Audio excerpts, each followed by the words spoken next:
soir pour assister en direct à l'émission DDL Demain déjà là. Comme vous le savez, lors de chaque émission, nous nous penchons sur un aspect du futur, la technologie, l'écologie et l'équilibre géopolitique. Ce soir, nous enquêtons plus particulièrement sur l'homme du futur. Lors de chaque émission, des invités de marque viennent sur notre plateau. Nous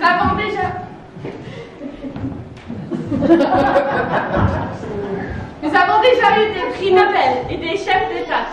Nos invités de ce soir sont à la hauteur de leurs illustres prédécesseurs. Nous avons même l'invité le plus étonnant que nous ayons jamais eu. Je vous le présenterai dans un instant, mais dans l'immédiat, je vous prie d'accueillir le docteur Mandeltruc, généticien, chef du laboratoire national sur la recherche de la modification génétique et chef du projet Seek the Best, c'est-à-dire chercher le meilleur.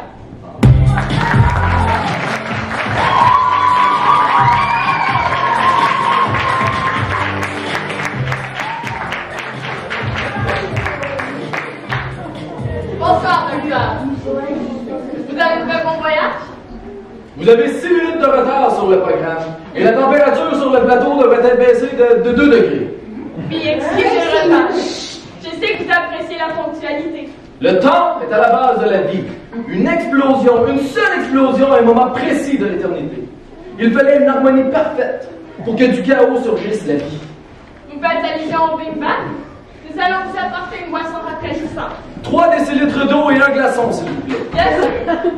Un glaçon et pas 2, hein? Car pour un glaçon à une température de 22 degrés Celsius, le glaçon de 2 cm3 met 25 minutes pour fondre, soit le temps de votre émission. Vous êtes très précis, sûr de vous. Mon calcul tient compte d'un glaçon d'une température de moins 10 degrés au départ. Je passe à notre deuxième invité. C'est une personne qui représente le public et qui peut intervenir à tout moment par cette question.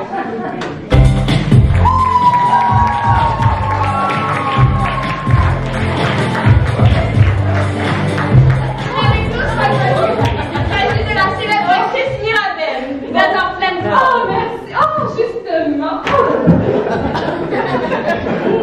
Vous avez un commentaire à faire sur l'homme du futur? Sur l'homme du futur? Mais c'est moi la femme du futur! Je passe à notre troisième invité. Lors de notre émission, 2 positions s'affrontent sur notre plateau. Au docteur Mandeltruc, nous allons penser opposer une personnalité du monde religieux. Mais qui est invité?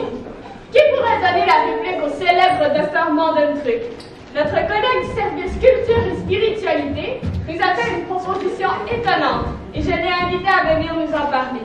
Son aide sera d'ailleurs indispensable ce soir.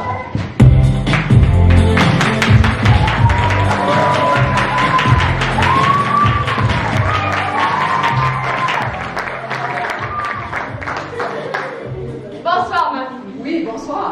Votre invité sera-t-il au rendez-vous? Oui, il va être là, avec la réserve que vous connaissez. C'est cela. L'invité de ce soir est prestigieux. Mais de par sa position, il est malheureusement impossible qu'il puisse venir nous rejoindre en studio. Mais il sera présent en simultané. Mais vous m'aviez pas dit cela. Moi, je vois les gens face à face quand je leur parle. Je pensais qu'un homme comme vous, à l'avant-garde de toute innovation technologique, ne rechignerait pas à une communication avant-gardiste. Ah, c'est sûr. Bon, on verra. Alors, qui est ce religieux? Bien, pour notre émission, nous avons pu obtenir la présence d'un ange. Oh! Il va nous parler directement du ciel. Mais c'est quoi cette plaisanterie? Un ange? Ça a toujours été mon rêve! On va voir un ange! Hey, les anges, là, ça n'existe pas. C'est de la mythologie, du roman savon. J'en reviens pas, on va voir un ange! En simultané, en plus. Et voilà pourquoi votre invité ne peut pas être là. C'est du trucage, mais tellement gros que seuls les imbéciles vont s'y laisser prendre. Mais on verra pas l'ange, on va lui parler. On va être en communication avec lui.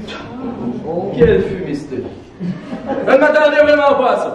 Là, on se met en glaciance, ça est trop, moi je m'en vais. Ne vous fâchez pas! Je vous avais prévenu qu'il y aurait une surprise! Mais oui, mais je m'attendais pas à cette face! Acceptez-vous quand même d'engager le débat? Ben oui. Moi, je n'ai pas des idées. Et du moment que les idées sont audibles, je peux en débattre. Bon, commençons ce petit jeu. Je crois qu'on va tous s'amuser. Oui, alors, la mise en place de la communication avec le ciel va se faire rapidement. Je vous demande juste d'attendre quelques secondes. J'ai pas compris. Alors, la régie, oui? Oui, est-ce que c'est prêt? On me dit que ça va être bientôt prêt. Oui? OK.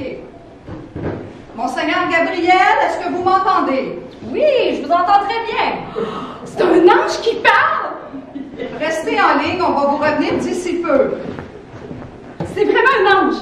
Quel super chef! Mais pensez-vous que c'est un vrai? Bien sûr que non, c'est une mise en scène du théâtre. Enfin, voyons ce qu'il va dire.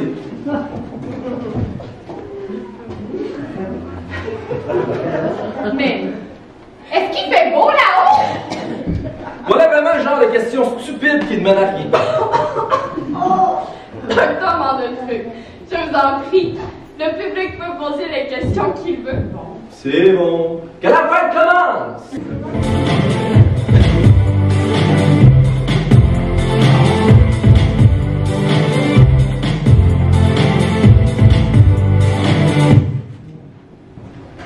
Dans un monde qui ne cesse d'évoluer, le public s'interroge sur l'avenir. Docteur Mandeltruc, en tant que généticien et homme de science, que croyez-vous seraient les évolutions positives de ces prochaines années? De quoi peut-on s'attendre de positif en moyen terme, disons dans ces 20 prochaines années? Eh bien, nous vivons les années les plus merveilleuses de l'espèce humaine. Le progrès technique suit une courbe exponentielle. Vous pouvez expliquer ce terme au public? Bien sûr, la somme de connaissances se double tous les 3 ans. En 10 ans, la connaissance a presque décuplé. Wow, c'est remarquable. Rien de... Qu'est-ce que c'est? Je pense que c'est un problème de son. Un simple réglage technique. Ce sera vite réglé.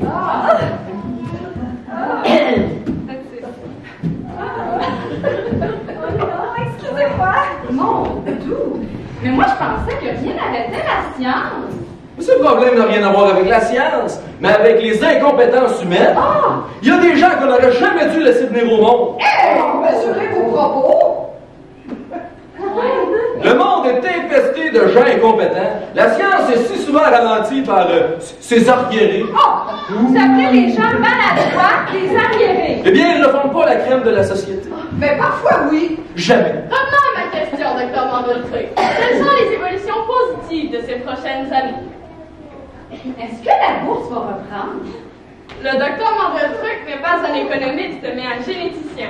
Ben oui, je suis pas un économiste, mais je connais le caractère humain. L'économie va reprendre. La crise financière va être vite oubliée. Plusieurs entreprises vont faire faillite, c'est normal, c'est bien, c'est même très bien. Les meilleurs vont dominer le marché mondial. Il faut que les meilleurs écrasent les autres. C'est la loi du progrès, c'est la loi de la jungle, et tralala. Mais voyons donc!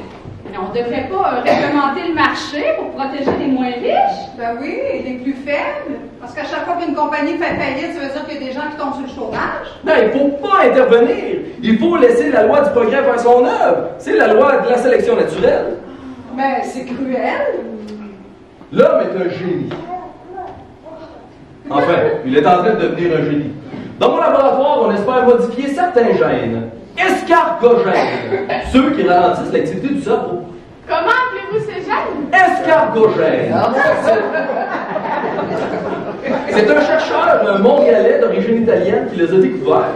Et comme il fallait leur trouver un nom, eh bien, il a pensé aux escargots, tout simplement. Donc ces gènes travaillent au ralenti. Ben, ils ralentissent l'activité du cerveau, oui. Mais vous pensez que vous pouvez modifier ces gènes? On y travaille. Parallèlement, on espère même pouvoir implanter des microprocesseurs dans la boîte crânienne pour stimuler l'activité du cerveau. L'homme pourra penser 10 fois plus vite et pourra accomplir plusieurs autres tâches simultanément. Par exemple, il pourra rédiger un rapport financier avec la main gauche, écrire un poème avec la main droite, tout en discutant de l'éducation des enfants avec son épouse. Génial! C'est pas génial, c'est stupide. Quand je parle à mon mari, j'aime ça avoir toute son attention. Et vous aurez toute l'attention pour être comprise. Son cerveau pourra travailler tellement vite qu'il pourra accomplir d'autres tâches. Ben oui, mais c'est pas romantique. Ouais. Madame. Faut évoluer un peu, là. Se peut qu'on puisse atténuer l'élan romantique par un traitement hormonal approprié. C'est plus un progrès. Bien sûr. Les rêveries sentimentales sont un frein au progrès technologique. Oui, c'est bien sûr. L'avenir n'est pas loin où l'on pourra modifier le cerveau à volonté par des traitements chimiques, magnétiques et surtout génétiques. On pourra neutraliser les fonctions qui ralentissent l'activité cérébrale droite et accroître celle du côté gauche. Vous me faites peur. La peur. Voilà un sentiment qui n'existera bientôt plus. Voilà, c'est très intéressant. La peur va disparaître. Merci, docteur, pour cette réflexion stimulante. Mais nous n'avons pas encore entendu notre invité religieux. Marie, à vous d'interroger votre témoin céleste. Oui. Monseigneur Gabriel, comment voyez-vous l'avenir de l'humanité? Quelles sont les évolutions positives qu'on peut envisager? De quoi pourra-t-on se réjouir, disons, dans les 20 prochaines années, là, à moyen terme?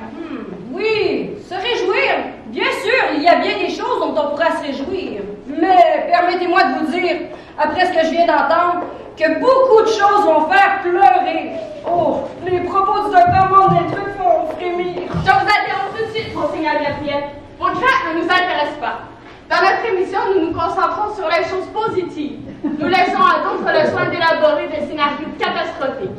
Voyez-vous des choses réjouissantes à l'avenir ou n'avez-vous rien à dire? Certes, il y a bien des choses réjouissantes sur la terre et dans le ciel. Commencez par les choses réjouissantes sur Terre. Oui, bien, depuis la révolte de l'homme contre Dieu, il y a bien de la misère sur terre. Mais, heureusement, il y a aussi des hommes de bonne volonté. Cela fait plaisir à entendre. Donnez-nous quelques exemples. Certaines personnes vont aider leurs voisins avec leurs charges de famille ou encore vont faire les courses pour la personne âgée qui habite en face de chez eux. D'autres vont à l'autre bout du monde pour soulager les malades et secourir les orphelins. Moi, je trouve ça pénible, ces gens qui veulent toujours aider tout le monde. Ils se pensent meilleurs que les autres. Les chercheurs aussi s'efforcent de développer des médicaments pour soulager les malades.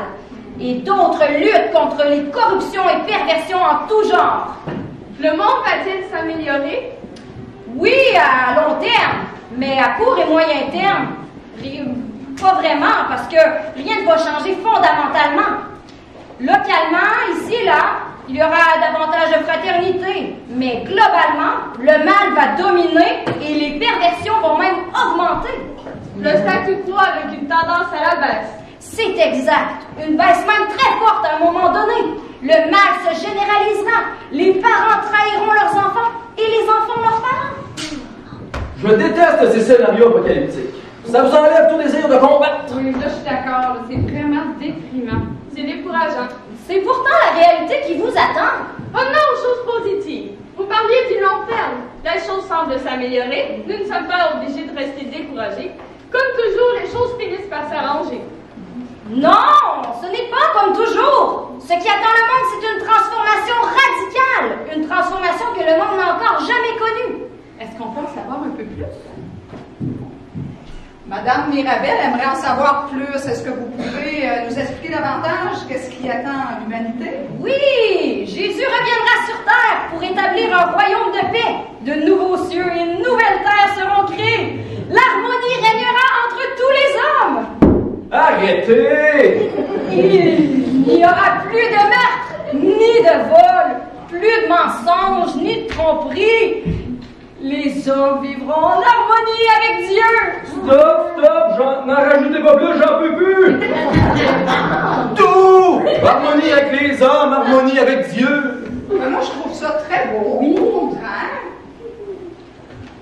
On est dans le domaine de la fabulation, c'est de la fiction, de la propagande. Ah, la propagande, franchement. Mais oui, on vous fait miroiter toutes sortes de belles choses. On vous promet le paradis pour vous accrocher, vous endoctriner. On vous donne un cadeau gratuit et ensuite vient la facture. Avez-vous écouté ce que Monseigneur Gabriel a dit? Avez-vous lu les évangiles? Le salut est gratuit. Personne ne peut payer son billet pour le ciel. Christ est mort pour nous. Il est mort à notre place. Il a donné sa vie pour nous, pour vous. Il a donné sa la vie, puis vous parlez d'exploitation. Réfléchissez avant de parler. Du calme, chacun peut exprimer son opinion. Oh, mais quand elles sont aussi farfelues, il vaudrait mieux se taire. Mais quand elles sont aussi stupides, il faudrait qu'elles ferment la bouche.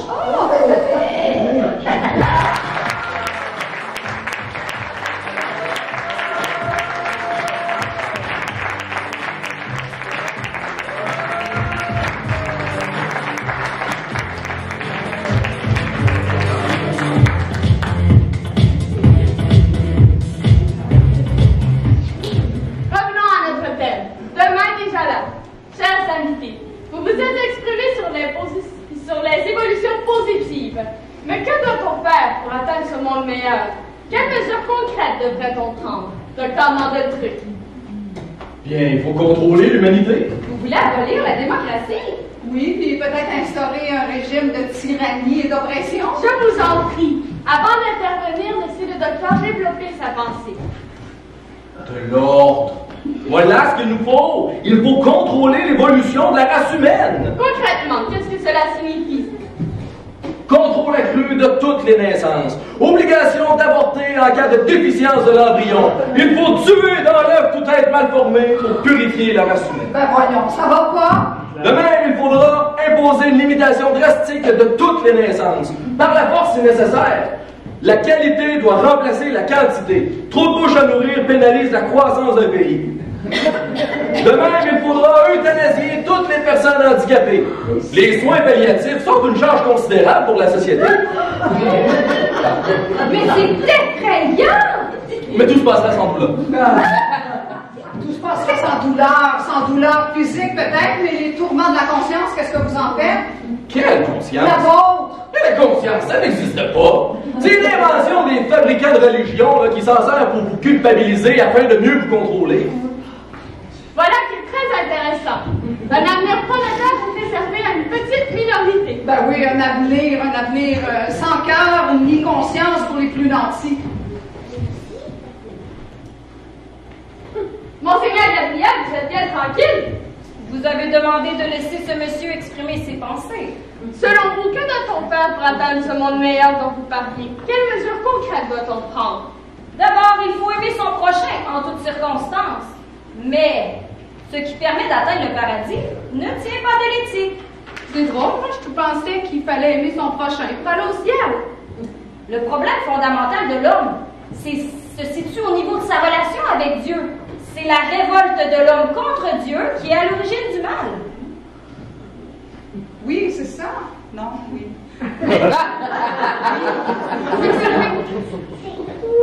Mais qu'est-ce que vous proposez? Ah oui! Répétez votre question. Quelle solution proposez-vous? Ah, la solution, c'est Dieu qui la propose. Christ a pris sur lui le châtiment qui vous était destiné. C'est ça. Il est mort à notre place. L'homme n'a plus qu'à reconnaître son péché et à accepter l'offre de la vie éternelle que Christ lui promet. Il me semble que c'est un peu simple. C'est simple. Le salut est offert à tous les hommes, quelle que soit leur condition. Pas besoin d'être riche ou intelligent, il suffit de reconnaître son péché. Un avenir prometteur est donc offert à tous? Arrêtez! C'est n'importe quoi, vous avez tout faux. Personne ne va croire ce tissu de mensonges. Moi, je trouve ces propos porteurs de vie. Eh bien, c'est parce que votre quotient intellectuel n'est pas très élevé. Vous n'avez pas besoin de m'insulter. Un gentleman sait mesurer ses propos. Je vous en prie. Non.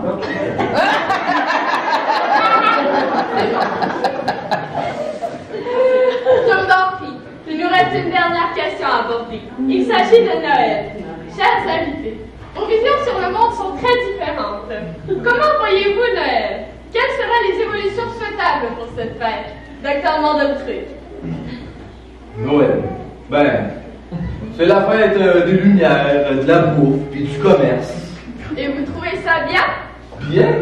Mais qu'est-ce que le bien? Le bien existe-t-il? On pourrait parler d'utilité. Oui, je crois que Noël joue un rôle utile. Utile? Bien.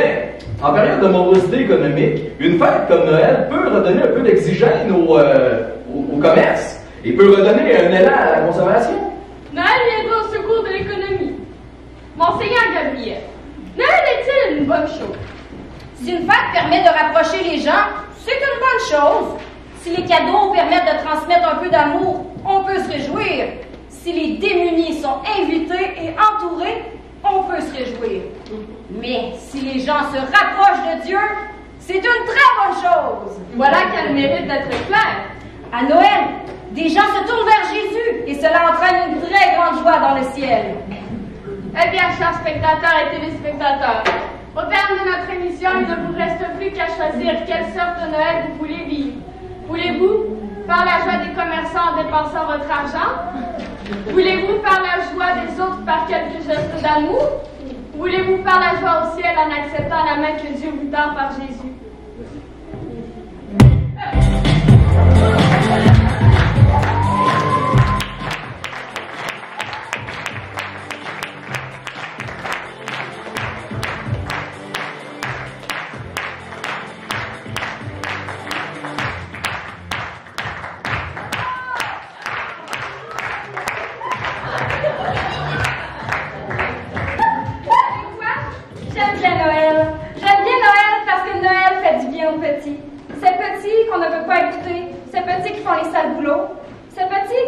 Ni des savants, ni des artistes connus, ni des sommités religieuses, ni des journalistes de renom. Noël donne de l'espoir à tous ces petits. Si je n'ai rien dit durant l'émission, ce n'est pas parce que je suis muette, mais personne ne s'intéresse à moi. Pourtant, je réfléchis moi aussi, j'ai une opinion moi aussi. Je vous le dis, j'aime Noël. Pas le Noël commercial, mais le Noël de la foi, le Noël de l'espérance, le Noël de la vie. Si vous avez compris cela ce soir, vous avez compris l'essentiel.